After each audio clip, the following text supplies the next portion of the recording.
Bonjour, je suis Patrick Offroy et vous écoutez le podcast de Planète aussi. Un podcast qui vous aide à mieux comprendre le berger australien, le berger américain miniature et le border collie. Avec ce podcast, ma mission est la même que depuis des années, faire connaître, apprécier et respecter le berger australien. Chaque semaine, je vais également faire le maximum pour vous faire découvrir les méthodes positives et bienveillantes d'éducation qui vont avec l'intelligence hors norme de ces merveilleuses races. Et si vous aimez les podcasts de Planète aussi, je vous invite à vous abonner au podcast pour être notifié de la sortie des prochains épisodes chaque semaine. Aujourd'hui, faut-il laisser des jouets d'occupation la nuit ? Alors, moi je pense que la meilleure option, c'est d'utiliser un lanceur de balles et de lancer des balles toute la nuit. On est à peu près sûr que le chien sera bien occupé.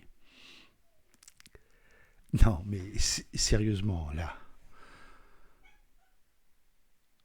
on va séparer la première nuit, les premières nuits, de quand le chien est habitué à son rythme, c'est-à-dire qu'il sait à peu près à quelle heure vous décidez que on va le coucher, et à quelle heure vous levez parce que lui décide à quelle heure vous vous réveillez, pour faire court. Dans la première partie,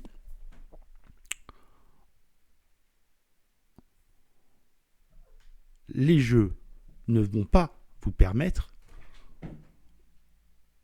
de calmer le chien. Au contraire.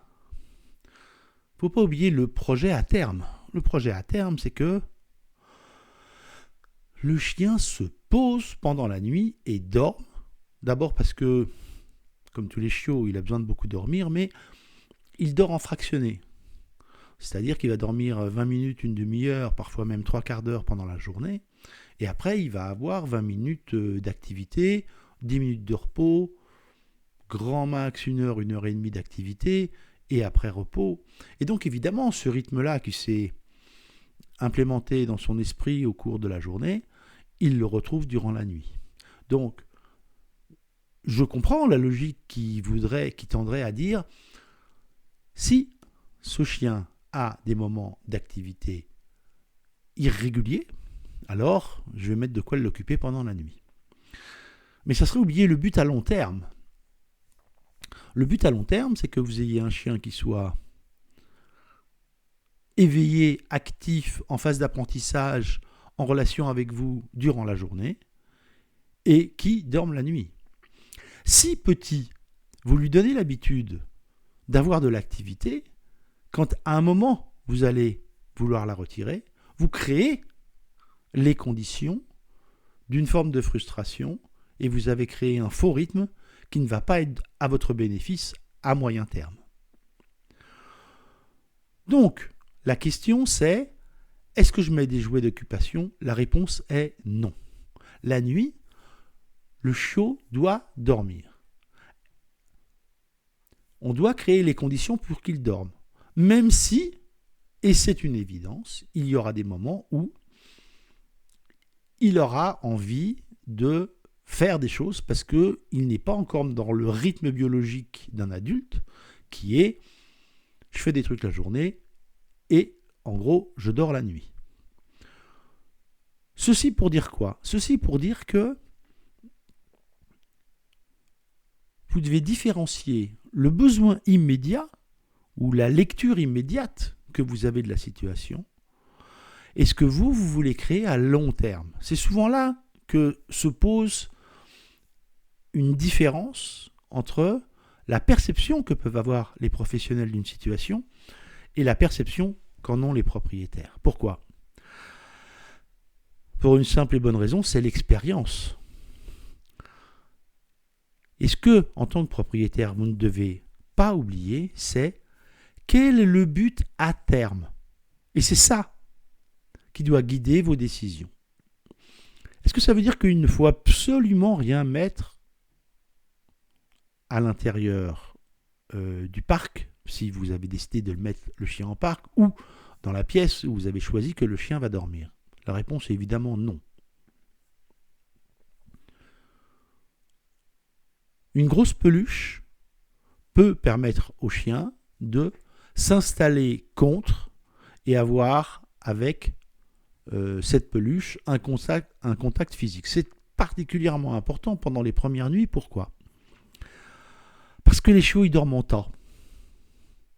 Les chiots, ils dorment en paquets, les uns sur les autres, les uns en contact des autres. Et que, évidemment, au moment où vous avez récupéré votre chiot, cette fratrie n'existe plus. Alors, la grosse peluche ne va pas remplacer les frères et sœurs, mais elle va quand même permettre de se blottir contre un objet avec une surface douce et agréable, et ça va lui permettre quand même de faciliter le fait de s'endormir. Un autre point extrêmement pratique, c'est par exemple de laisser un t-shirt avec votre odeur. Beaucoup vous disent que c'est mieux si on a un tapis, un reste de l'élevage. Là, en la matière, deux écoles s'affrontent. Et moi, je ne trancherai pas sur ce que vous devez ou ne devez pas faire. L'idée est que, certes, avec l'odeur de l'élevage, vous allez apaiser le chiot sur l'instant. Mais il n'empêche quand même que les conditions ne sont plus les mêmes. Et ce qui compte, c'est non pas de créer un attachement ou un apaisement sur la base de ce qu'il a connu à l'élevage, mais de créer un apaisement sur la base de la relation que vous avez avec lui. Donc, je suis plutôt favorable, mais ça ne veut pas dire que c'est ce que vous devez impérativement faire si vous avez un support physique de l'élevage, que vous laissiez un t-shirt avec lequel vous avez dormi la nuit précédente, de telle façon que votre odeur soit l'odeur apaisante pour votre chiot.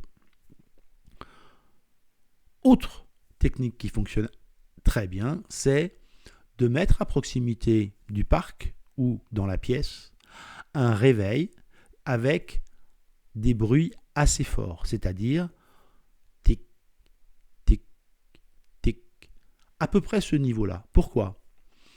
Parce que quand les chiots s'endorment en tas, en motte, comme je vous l'ai expliqué, ils entendent les battements du cœur de leur frère, de leur sœur, de leur mère, si elle est encore présente avec eux, dans la caisse de Misbah ou dans le parc où ils sont. Ce son est apaisant pour les chiots, et si vous regardez bien, vous les verrez non pas s'installer plutôt vers les pattes de maman, mais de s'installer plutôt vers la cage thoracique ou entre les pattes avant. Ceci nous indique que le rythme cardiaque des congénères est apaisant. Et ce bruit du réveil va remplacer, de façon évidemment mécanique, mais il n'empêche, ce rythme qu'avait pu avoir le chiot quand il était encore à l'élevage. Une autre technique qui fonctionne assez bien, dernière technique, c'est de mettre une bouteille remplie d'eau chaude à l'intérieur du parc. Ainsi, le chiot va pouvoir ressentir une certaine chaleur, au moins dans la période d'endormissement, et ainsi va pouvoir être plus apaisé. Le cumul de toutes ces techniques n'empêchera pas votre chiot de se réveiller dans la nuit. Ça ne l'empêchera pas non plus de penser qu'au bout de 6 heures de sommeil, il a bien assez dormi et que le monde l'attend et qu'il y a plein de choses à faire à l'extérieur et vous réveiller avec cris et fureur. Il n'empêche, plus vous créez les conditions pour que le chiot s'endorme sereinement, plus vous aurez rapidement des nuits calmes et posées. Et ces nuits-là seront importantes pour que le chiot intègre au fur et à mesure du temps le rythme de votre maison.